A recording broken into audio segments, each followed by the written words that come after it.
You're listening to the Toolstation Western League podcast with Ian Knockholds and Tom Hiscott. Welcome, listeners, to episode 38 of the Toolstation Western League podcast with me, Ian Knockholds, and I'm delighted to be joined on the line by Tom Hiscott, the author of the Toolstation Western League Bulletin. Hello, Tom. How are you? Yeah, doing well, thanks. How about yourself? I'm not bad.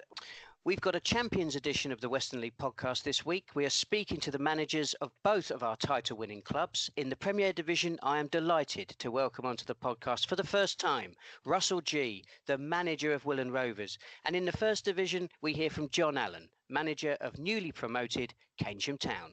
What an exciting weekend of football we had, but I wasn't able to enjoy any of it because I was watching some Shakespeare at the Royal Shakespeare Company. It's a bit different. It is a bit, isn't it? I don't want to leave anybody, in particular my wife, with the impression that I'd rather have been elsewhere. For example, watching Devizes beating Chard, or watching, Keynsham beat Sherborne to win the First Division, or indeed watching a thrilling draw between Bitton and Willand, of course, to play out the final embers of the Premier Division season. But I was watching As You Like It. Pretty much at the same time that our matches were taking place, and now that our fixture list has nearly come to an end, if there's anybody listening to this podcast who's partial to going up to Stratford upon Avon, I can recommend it. It was a very good show. Anyway, there we go. That's my plug for the Royal Shakespeare Company. But moving on to far more important matters. We are, of course, talking about the final set of Saturday fixtures, Saturday the 27th of April. But we are actually going to kick things off a little bit earlier than that, because we did have two very, very important matches, didn't we, Tom, in the midweek? We did, in either division on Wednesday evening. So obviously Willand have had this game in hand for quite a while, but it was always been looming. They were hosting Bridgewater, obviously up in fourth, so it wasn't an easy one. And it proved to be crucial in the end, and it was a tight affair. Just the 1-0 win for Willand, giving them the crucial 3 points. Obviously, lots of pressure on them, and they left it really late. It was 10 minutes from time before they finally got the elusive goal.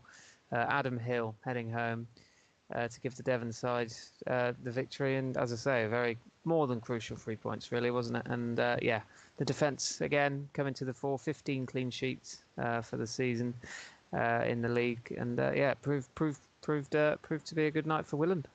Yeah, it was a game changer as well for Bitton, wasn't it? Because I think mathematically it meant they were no longer in the hunt for promotion. So it was a big deal, and an equally big deal down in the First Division on the same day.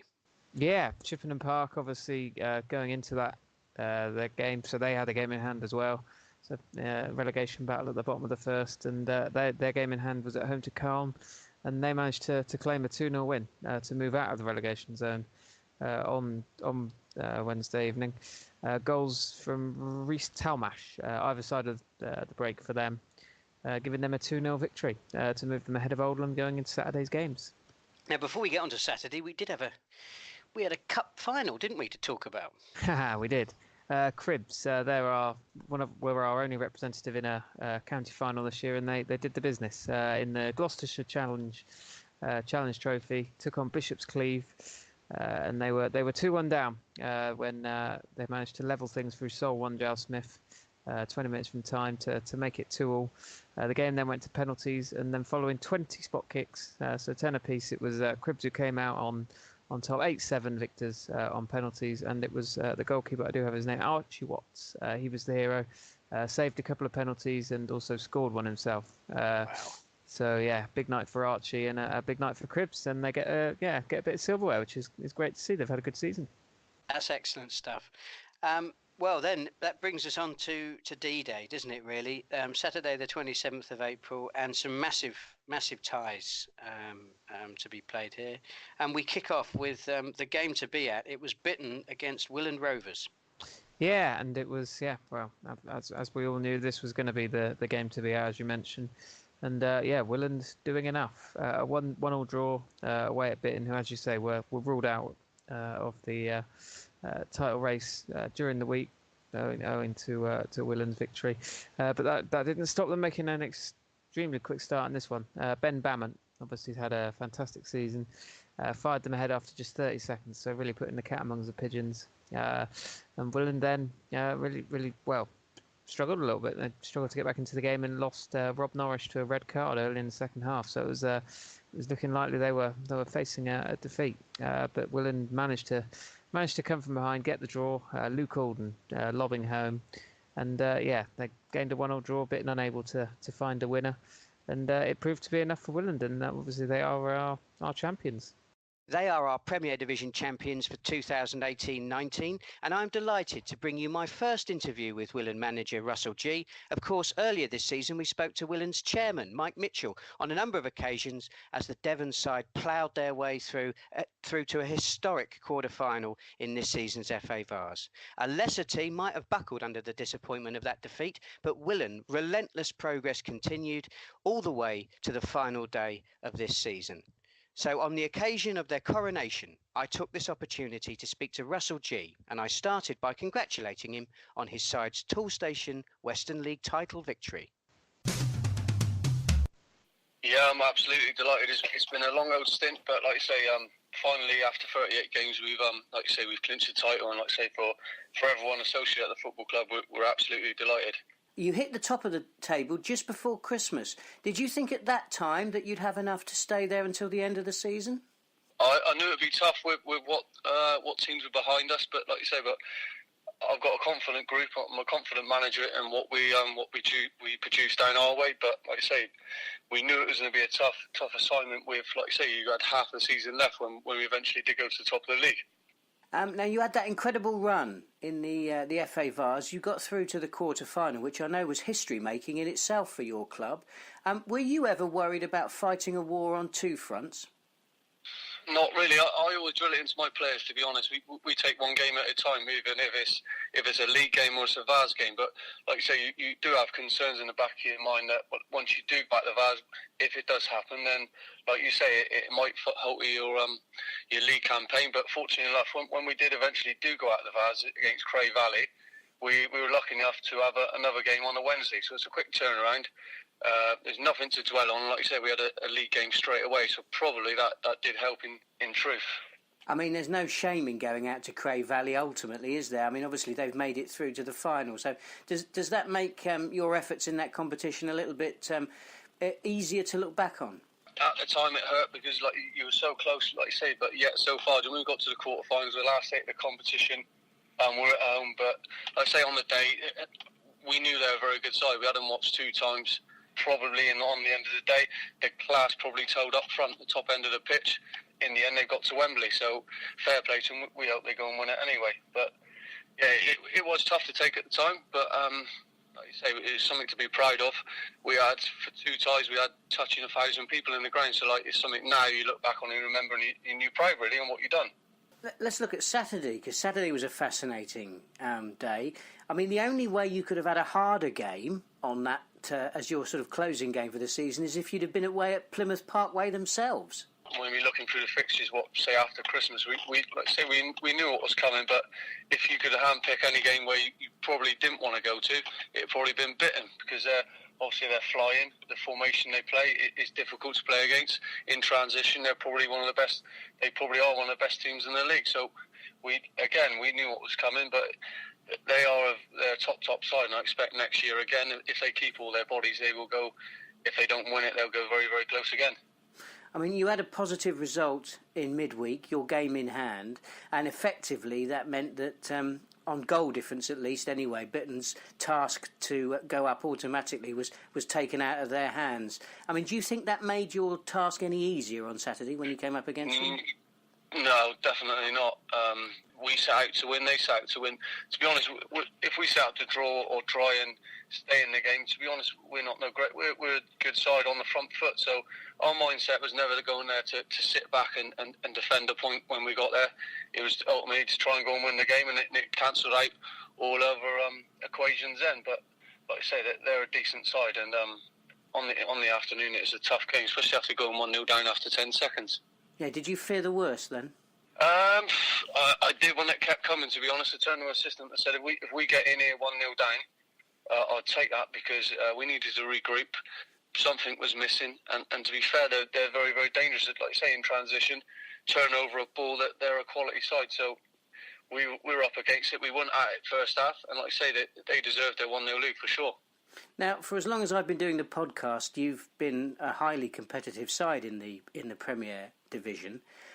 You've come close, but you've not made it over the line. Do you think the experience that you've had in recent seasons has actually paid well this season in those crucial moments where perhaps going a goal down, worrying about heads dropping, you've actually found a way to win those games that previously perhaps you've managed to you've lost? Possibility, yeah. I think, like you say, the game management definitely improved, but we've only added 4 bodies from last season. We kept the core of the players from last year. They're a young side, and like I say, I added 4 bodies. It's what we already had, so it probably helped the experience we brought in. We brought in Dean Stamp, Craig Duff, and Bobby Norrish, and then we brought in a young kid from 2 divisions lower in Ben Bickle. So, like I say, the experience was there. The know-how of probably playing a little bit higher and managing games was, and the experience was probably there with, like I say, 3 of the 4 bodies you actually brought into what was there. Looking back over this season, do you have a feeling for where you think that the league title was won? Where were your key moments, your turning points for this season? Probably down to probably the second from last game, where against Bridgewater we probably fortunate maybe to win the game 1-0, when probably they probably shaded it over the 90 minutes. But like I say, over a season the table doesn't lie. But ultimately, I'd probably say that with, like you say, 2 games left, pressure's on us at home. We had to win, really. A draw wasn't good enough. We needed to beat Bridgewater. So probably, if I had to handpick one game, I'd probably say Bridgewater home, second from last game. Well, that's looking back over this season. Looking ahead to next season, are you looking forward to your first season in the Southern League? Definitely, yeah. Look, it's something I wanted to do. Like I say, this is 4 years in the making, really. We've had probably 3 teams out of the 4 seasons where the turnover of players in the first 2 years was massive. Last year, like I say, we've only turned around 4 players where we thought we had the right combinations and mixtures. So like I say, this year going into it, all of the 17, 18 bodies will get a fair crack at it, because I think, like you say, we've gathered 95 points in this league. Goal difference of 85, it is massive in terms of numbers. So I think, like I say, that obviously there is a gap between the 2 leagues, but I don't think I can change it, chop it too much, because these lads deserve a crack at it anyway. And in fairness, regardless of what's gone on off the field, if you look at the performance of the likes of Street and Melksham this season in the Southern League, they haven't been fighting it out at the bottom of the table, have they? They've made a good fist of it. So that must give you hope. It does. Look, going back to those 2 sides, they're experienced and they've got quality through their sides. I fully expected them to do, like I say, finish mid-table, probably looking up again, and ultimately that is what they've done. Like I say, when they're in, they were better than us last year, without a doubt. So, like I say, it's something to feel confidence about. But yeah, we look forward to it. We embrace it, and it's like I say, it's a new challenge. It's different grounds, it's different managers, is a whole perspective. And like I say, from the chairman to the manager, everyone's delighted with it, and we're all looking forward to something different, really. Now, promotion is a wonderful achievement for your club, but there's still 1 game to go, isn't there? There is, yeah. There's 1 more game. Like I say, we won't let up now. We train again on Thursday night. Get prepared for Plymouth Parkway. So, from our point of view, that there certainly will be no let up, and we're going down there, bar 1 who's suspended, with a fully fit squad. Now, obviously, you'd love the cup double, of course you would. But regardless of Monday's result, promotion is a historic achievement for you and your team. And, of course, it couldn't have been achieved without the hard work of so many at your club. So I think probably it would only be fair to leave you with the final words of this interview and your reflections on all those people at Willand Rovers who've contributed to this outstanding and historic achievement for the club. Yeah, like I say, there's so many people, from the groundsman to the chairman to the secretary. There's so many people that go behind the scenes who get it right from Monday to Friday. To be honest, my players turn up and literally all they got to do is play the game from 2 o'clock till 5. All the rest of the work goes on before the game. So it's for them as much it is for the players that, like I say, the promotion is thoroughly deserved. And like I say, I want them to enjoy it and embrace it for the next 2 months before we go into a new chapter. And my thanks to Russell for his time. Now moving on to the next show in town, and that was Cadbury Heath against Bridgewater Town. Bridgewater, of course, have had a fantastic season this season. We've enjoyed covering their goal-scoring, buccaneering exploits. Did they continue at Cadbury Heath? Yeah, indeed. Ending the season on a big high, a 4-2 win for Bridgewater away at Cadbury Heath. 2 goals in the first half from Mark Armstrong. Saw them lead at the break. He scored either side of an effort from Matt Huxley to get Cadbury Heath on the board. Ben Allen then drew the home side level early in the second half before Sam Towler restored Bridgewater's lead. The sixth and final goal of the game then came in stoppage time. It was Jake Llewellyn from the penalty spot, and that takes his record for this season to 13 from 13 from the spot. So definitely not unlucky for him.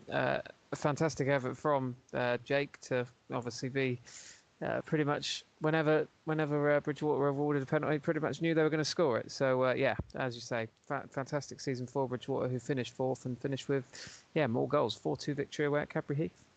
Well, 6 goals at Cadbury Heath and 6 goals in our next game in the Premier Division. Plymouth Parkway were the visitors to Chipping Sodbury Town. Now, Chipping Sodbury do enjoy being party poopers. They've got a very good record against the top teams in the division. Of course, Plymouth Parkway really did need to win the game and win it handsomely in order to overturn Willand at the top of the table. Did they manage it, Tom? Yeah, they ended with a draw.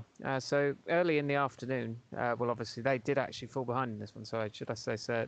Joe White putting Chipping Sodbury ahead after just 2 minutes, but then 3 goals at the end of the first half from Rob Farkins, Ryan Lane, and Shane Crack gave Parkway a 3-1 lead. And obviously with Willand behind, it was starting to look like Parkway could become the eventual champions. But Willand obviously managed to get back level in their game. And Sodbury also coming from behind to claim a 3-3 draw with Parkway, which dented their title hopes somewhat. It was Dan Dempsey and George Box drawing Chipping Sodbury level, and the 2 teams sharing 6 goals and sharing the points.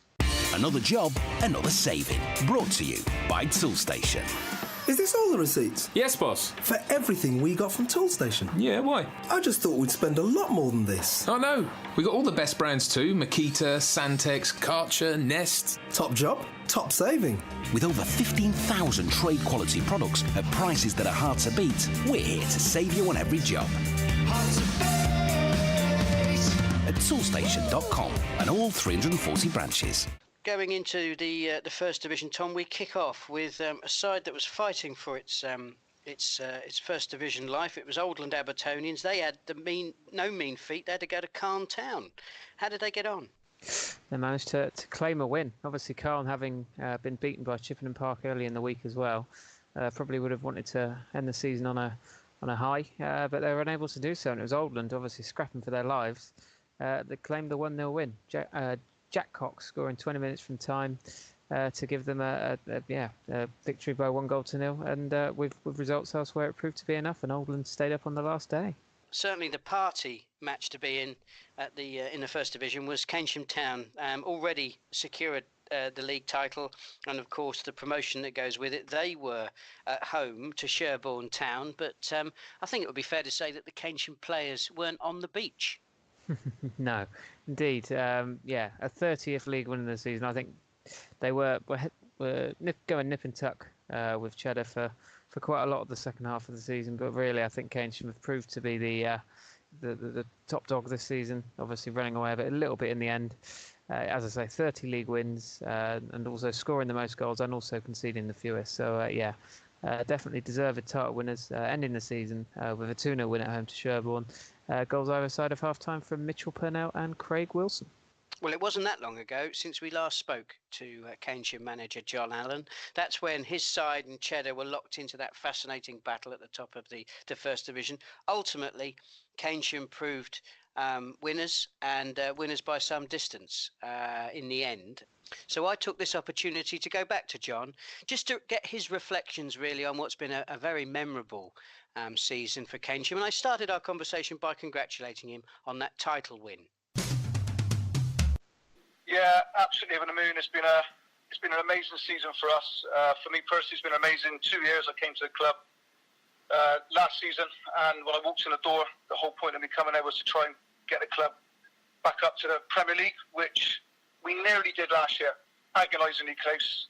So to get over the line this year and build on what we've done last year has been an amazing effort from everyone at the club. You've won the league by 9 points in the end, but that doesn't really tell the story of your season, does it?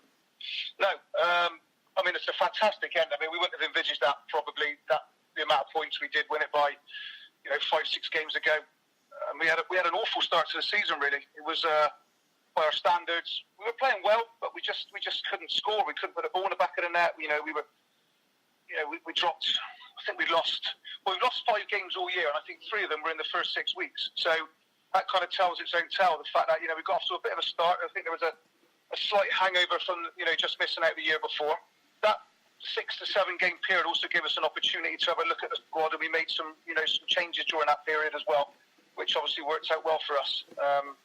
We strengthened the defence, and we changed the goalkeeper change as well. So we made a few changes, and from that point on, we got through that period. We were playing well. We knew that, but we weren't quite getting a result. So we kind of stuck together and we worked through it. And then I think from the 27th of October, I think we went on a 17 straight win run. So which is just incredible and pretty much unheard of. But Street obviously last year was unbelievable, but 17 games on the bounce, straight wins really propelled us from basically 14th in the league to the top 3. When you look back over the season as a whole, I mean, obviously you've mentioned that extraordinary winning run, but do you think that there were certain games that you now look back on with the benefit of hindsight, and you think that they were pivotal in not only your ability to keep the momentum going, but also perhaps games that proved pivotal in terms of how they affected, Cheddar, I suppose, is ultimately the team that ran you close? Yeah, well, obviously the Cheddar game, which we talked about just the other week, it was a big game in respect of we were the top 2. As I said, it felt like a cup final on the night, but as I said, for me, there were still 15 points to play for. But to go there and win, was significant, but not defining. So we knew if we could go there and get a result, it would be a significant result. And I talked about it again last time. The Wincanton result the week after was the one I had half an eye on because it's a tough game down there. And to come out with that and score a 1-0 down into the last 5 minutes to get the two goals to win the game was, again, on a below par performance. But that was that fighting spirit we showed. And I thought there and then, we can go on and win this now after that Wincanton result, definitely. One of the results, we went on this 17-game straight wins, run, and then we lost at Welton. And we didn't deserve to win at Welton. I wouldn't say we deserved to lose, but we didn't win the game. And that brought our run to a bit of a shuddering halt. And I think at that point, many teams I won't go under, but that can knock your confidence a little bit and take a little bit of time to recover. On the Tuesday, we had to go to Plymouth Parkway in the Cup. And, that's a daunting task for any Division 1 side to go down there for a 7:45 kickoff.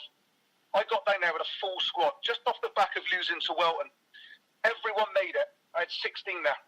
And on the night, and I'm sure Plymouth will be happy to tell you, we pushed them really hard. And if it weren't for a mistake by us in the last minute, we would have gone to penalties. And even their equaliser was a fortuitous, to say the least. So a fantastic club and brilliant side, Plymouth, but that performance just washed away the Welton defeat. It washed it away. We got back in the change room and said, let's keep going like that now and we'll be fine. And that was a big moment for me. Although it was a defeat, and actually 2 defeats in a row, our performance and the commitment from the lads down at Plymouth Parkway that night showed us all that, we can do this now. We can kick on from this. The Welton defeat was washed away.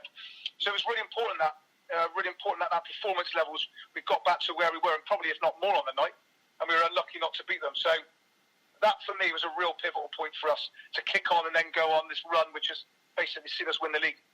Now, when we spoke last, you made the point that yourselves and Cheddar had been the breakaway teams at the top of the First Division, and in your eyes, you felt both of you deserved to go up. I mean, as we speak, Cheddar's future is far from certain, but there is no denying, is there, that the two of you have been the standout teams in the division this season? Yeah, definitely. I think we always say to the lads, we give us some targets this year. At the turn of the year, be in the top 6 with a shout at going top, and then come the end of April, being with a shout of the end of March, being a shout of winning the league. So, but no doubt about it, from Christmas on, us and Cheddar just kind of gradually pulled away from everyone else. And yeah, you know, I don't know where their fate lies at a minute, but trust me, I mean, from the experiences we had last year where we missed out on literally the last day, I know how much it hurts. But there's that old saying that what don't kill you makes you stronger, and that's what we did this year. And I hope Cheddar go up. I think they deserve to go up. You know, 2 have gone up from the Toolstation Division 1 for as long as I know. I think if you've got 20 teams in the league, I think the top 2 deserve to go up. I know next year they're doing it from playoffs, so essentially 2 will go up. But, you know, I think Cheddar deserve as much as what we do. Obviously, we won the league.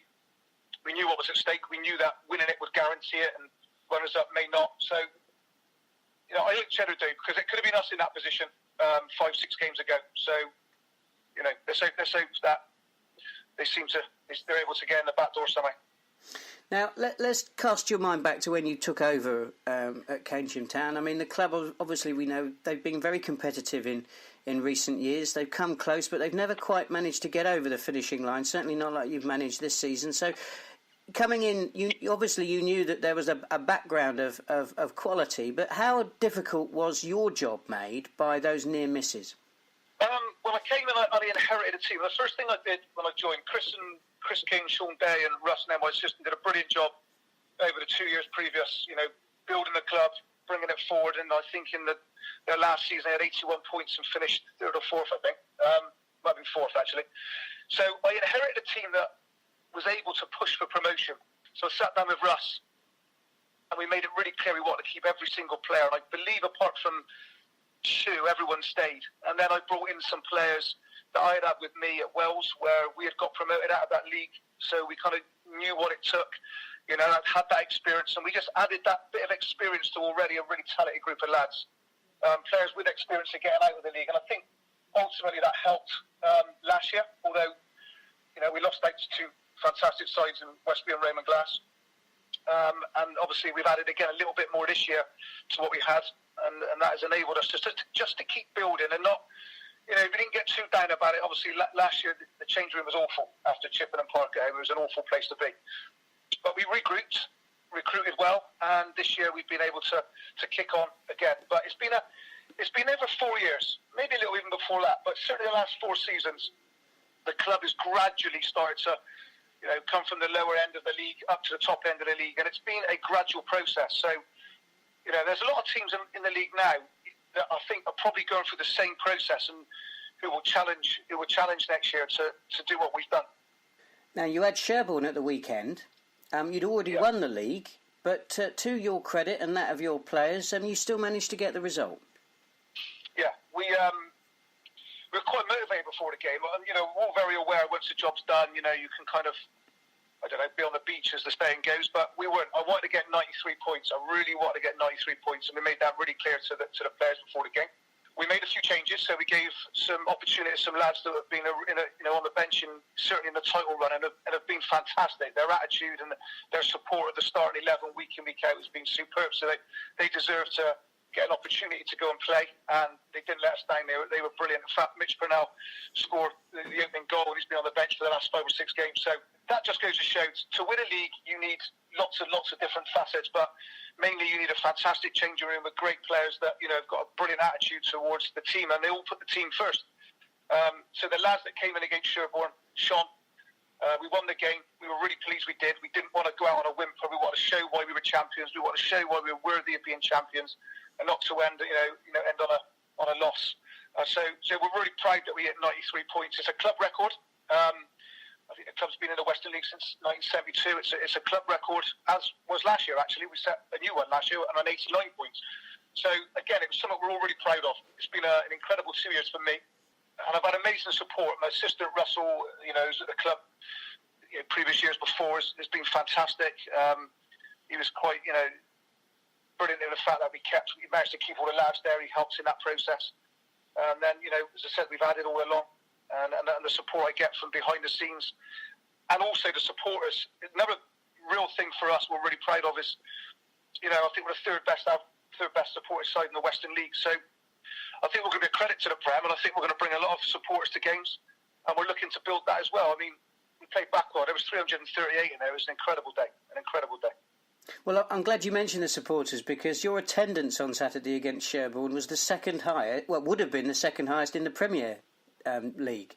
So in that respect, your club, has fantastic potential, and it must give you, that thirst for the game next season, because you're going to get well supported. Yeah, definitely. As I've mentioned before, as a club, we're trying to tap into community.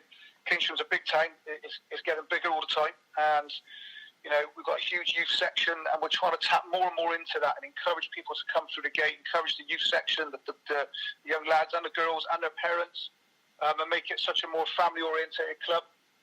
And I think we've made great strides in that department.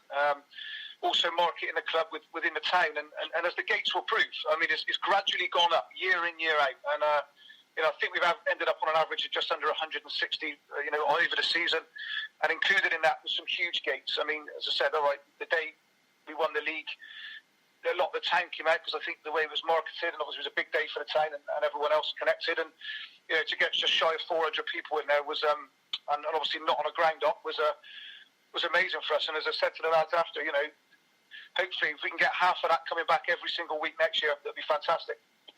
So, am I allowed to ask you then whether you've given any thought to next season? It feels like a slightly cruel question to ask you, John, because really you should be allowed to bask in the glory that you've achieved only 48 hours after the final game of the season. But have your thoughts already turned to next season? Yeah, they have. Pretty much the day after we won it, you start to think, right, we're in the Prem now. I've been there before at Wales. I know how hard and how demanding league it is. And I know with the group of players we got, and we talked about it after the game, we go into it with no fear at all. As a club, we're ready to go in it. I think as a group of players, as a point tally and our stats would show, we're ready to perform in it. We'll look to probably add a little bit more. But the lads, all of us as a club, and I say all of us, we're all looking to embrace the league above, and I think will be a credit to it. It's better to talk about the supporters we get. I've got players in my team that have won the Prem. The goalkeeper, Ash Clark, and Hardy Purnell won it with Manor Farm. We've got experience from the Premier League, so that will help with the younger players we've got in the squad. We've got the right balance, I think, to go and do well in it. Obviously, if you get promoted, your probably first thing is to stay in it. But we want to do well. We want to do well. We're not going out there to make up the numbers. We want to kick the club on again, and that's what we'll be looking to do. Well, John, thank you very much for taking the time to speak to the podcast again. I'm really pleased that we've been able to catch up with you and get your reflections on what's been a fascinating season. Just one final word, really, to yourself, because we've sort of mentioned in passing the supporters. We've mentioned some of your backroom staff, but really, I suppose this is an opportunity to celebrate this promotion, and this title is really an opportunity for you to thank everybody involved at Keynsham Town Football Club for what's been a historic season for the club. Yeah, and I will take this opportunity to do so. I said the support I get from behind, from Amy Cole, Malcolm Trainer, Jules French, the people that run the club, from Russell, who's been an amazing assistant for me, Garth, Jamie Price, who took his first steps into coaching, our physio, Rich Williams, and last but not least, all the players who have just been unbelievable. It would have been so easy last year to throw the towel in, maybe go to another club, because they've had a couple of cracks there, but they didn't. They stayed. They trained twice a week all season, and I feel with our fitness levels and all the hard work they put in, that was a big factor in us getting over the line. And my job's as a manager of a football club, it can be difficult, but I feel mine's been made easy by the group of lads I've had, and they deserve all the credit. And we haven't won a league at Keynsham since 1978, so I hope these players are remembered forevermore at the club. And it wasn't just the men that did well this season, was it, John? No, the first team ladies have won their league as well. Our reserves have had a fantastic season. I think they've just been promoted to the Somerset Prem from Division 1. It's been an incredible season. Our under-18s seem to be getting better and better. So, as a whole, the club, on the first team manager, it's underpinned by everything. And for the reserves, the ladies, ourselves, the youth section, we're looking just to progress and just keep progressing. Not running before, we can walk. We're just taking it stride by stride, and we're progressing the club. So, thank you to everyone involved. It's been an amazing 2 years. And my thanks to John Allen for his time. Now, moving on, and it was Longwell Green. Of course, they've been going very well, as we've been talking about at the in recent podcasts. The visitors were Radstock. They didn't have anything to play for. Their safety had been secured. It's not been a great season for the Miners, but how did they sign off, Tom? Signed off with another victory, ending the season with 5 wins from 6. I think, don't know if they'll be awarded Team of the Month. I hope they definitely get some nominations, but yeah, the work they've done there over the last few weeks has been nothing short of brilliant, really. I mean, yeah, wins coming left, right, and centre, and the latest away at Longwell Green, who, as you say, have had a terrific season, and it was goals from James Rustall, Finn Haynes, and then George Bendel as well, giving Radstock a 3-1 win. And finally, we look at another one of the First Division's form teams. It's Warminster Town, and they had a Wiltshire derby. They were at home to, relegation fighting Chippenham Park. Yeah, and it's unfortunate for Chippenham Park that they had to run into Warminster on the final day. Obviously, Oldland's victory meant that Chippenham Park had to equal that result, but they were unable to do so. Warminster running out 3-1 winners. Jack Millock scoring the only goal of the first half, and then a brace in the second from Eben Mortimer-Taylor, giving Warminster the pretty simple 3-1 win. So, yeah, unfortunately for Chippenham Park, they fall below the line and, suffer the relegation. Well, that concludes our roundup of the fixtures on the last weekend of league action in the Toolstation Western League, and really, Tom, that means that we should take this opportunity to have a look at those final league tables. Yeah, absolutely. So obviously, we know who's coming out on top in the Premier Division. We've got Willand, 38 games. Obviously, everyone's played 38 games, so we don't need to run through that. 30 wins, 5 draws, 3 defeats. Goal difference of 85, which was considerably better than the title challengers, which, as you mentioned earlier, played a big part in their victory, and 95 points. So they ran out victors. Second place Plymouth Parkway, 2 points behind, 93 points. Still another team that registered 30 league wins. So a fantastic season for Parkway. And then Bitton, another team past the 90-point barrier. Pretty amazing. 92 points for them from their 38 games with 29 league victories. So the top 3 in the Premier Division all probably deserved of going up, but it's Willand who take the position. Absolutely right. I mean, it was the goal difference, wasn't it, that perhaps is the most stark contrast between between the 3 sides. And of course, the funny thing is that I don't think that those three teams have ever been separated by more points than they have now, which just goes to show how important the final week of the season has proved in finalising these tables. I mean, and it's a bit of a salutary lesson to anybody who, of course, follows professional football and sees Liverpool and Manchester City locked into that tight battle at the top of the Premier League, because actually, if all things go, if you go down to the wire, you never quite know what's going to happen on the last day. But I think it's obviously easy to talk about Willand's fantastic season, and I think Plymouth Parkway have been phenomenal as well. We have to include Bitton in that equation, and just I did a little bit of homework. Looking back over the last 10 seasons.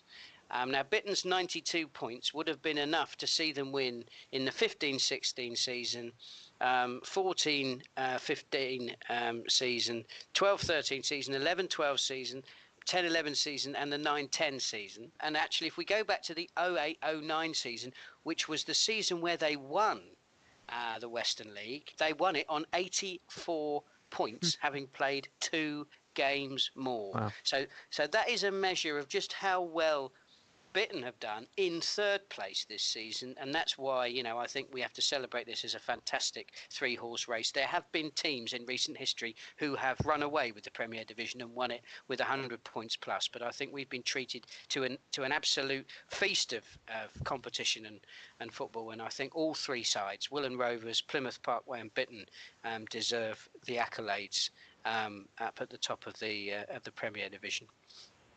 And now moving on, how do the top teams play out in the First Division, Tom? So we've obviously got Keynsham out in the lead. So obviously they've also played 38 games, and it's Keynsham who end up on top, 93 points from their 38 games. Another team to register exactly 30 victories. So that seems to be the magic number this season.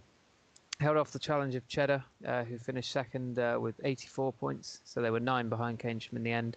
And then Keynsham putting on a real charge over the second half of the season to finish third, 70 points from their 38 games with 20 victories. So that's how the top three finish in the First Division.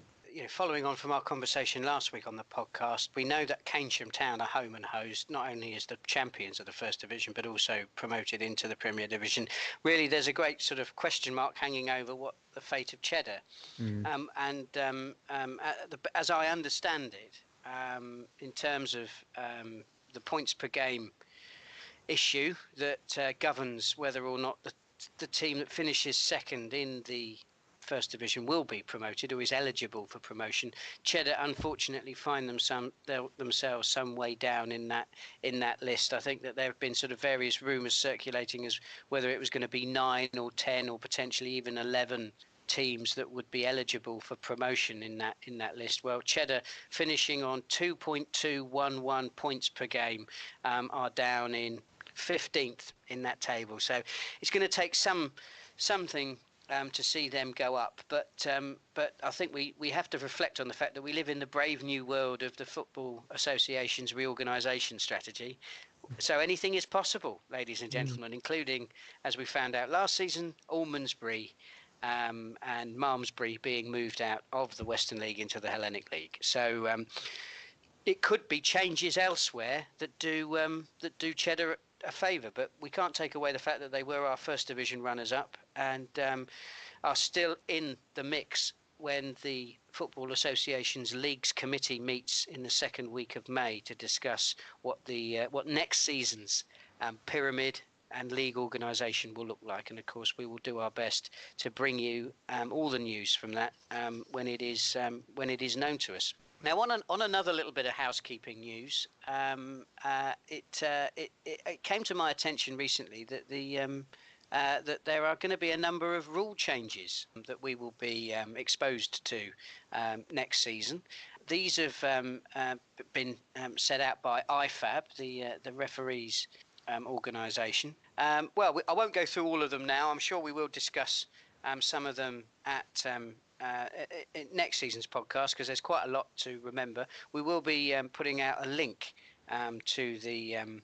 They're all on the internet. The new regulations, but some of the interesting developments for us to reflect on next season will be that team officials who are found guilty of misconduct can now be shown a yellow card or a red card. I say can now. As of next season, could be shown a yellow card or a red card, as opposed to just being sent to the stands. And also, one of the more eye-catching regulation changes that I know some people in the Western League are already familiar with is the fact that as of next season, attacking players can no longer stand in a defensive wall for a free kick. So in addition to sin bins, which we've been talking about quite a lot on recent podcasts, there have been changes to discipline in the technical area. And one thing I can tell you is that the sin bin for dissent only applies to players. So this new ruling that team officials could be shown a red card or a yellow card, well, they won't get the opportunity to be shown a yellow card for dissent. They won't be given the opportunity to be sent to the sin bin. And of course, the ruling about free kicks as well being interesting. There are some more there as well, but as I say, we'll talk about them on future podcasts. I think we've had quite enough of football for one season, but we do have one game left to play, don't we, Tom? Yeah, we do. It's a big one. Les Phillips Cup final, of course. That will be on Bank Holiday Monday. I think it's 3:00 kickoff, isn't it? I hope so. That's when Ray Johnson and I will start broadcasting. I know you'll be there with your microphone. I'd look forward to either tuning in or being there if possible. And that's two of our top sides. Plymouth Parkway against Willand. Obviously, Plymouth now desperate to snag a bit of silverware, having seen Willand win the league. But yeah, the last chance for them to have a final say this season, and then two really well put together teams, and it'll be fascinating to see how they get on. I mean, the Les Phillips Cup finals always a great showcase occasion for the Toolstation Western League, and always very enjoyable. I certainly enjoy the cup finals that I've been fortunate enough to cover, but the fact that we've been lucky enough to or the fact that we have the top 2 teams in the Premier Division, particularly with such a close title race, particularly given the backstory of Parkway coming so close to pipping Willand for the post, 2 sides that slugged it right out to the bitter end. I mean, you couldn't write a better backstory, and with a cup up for grabs as well. It really is set to be a fantastic occasion. So whatever you do, please don't suffer listening to Ray and myself talking about it in commentary. If you can get to Sherborne Town's ground on May the 6th for that 3 o'clock kickoff, as Tom said, I would strongly recommend you get there, because I think it's going to be a real humdinger. We will be coming back to the listeners after that, Tom, when we will be doing our final podcast of the season, when we bring you a roundup of how that final went, and also we're going to have a chat about the final goal scorers table. Yeah, hopefully get some final clarity on goal scorers and what have you, and just a bit of a wrap up, and as you say, look back on hopefully what is a thrilling Les Phillips Cup final. Well, we have been reviewing your bulletin. I'm assuming that you'll be doing one final bulletin next week, so I've got something to read out. That's the plan. Yeah, I'll go for that. And that bulletin will be, of course, available on the Toolstation Western League website. Yeah, usual places, should be downloadable, and there's a tab at the top that should take you to the most recent one, hopefully. Yeah. And have you penned your final column this week for the non-league paper? Yeah, that's gone in there. Looking back on the thrilling final day in the Premier Division. Excellent stuff, Tom. Thanks very much indeed, as always, for your time. Well, I'm glad that we've got one last hurrah next week. But from Tom and myself, this has been the Toolstation Western League.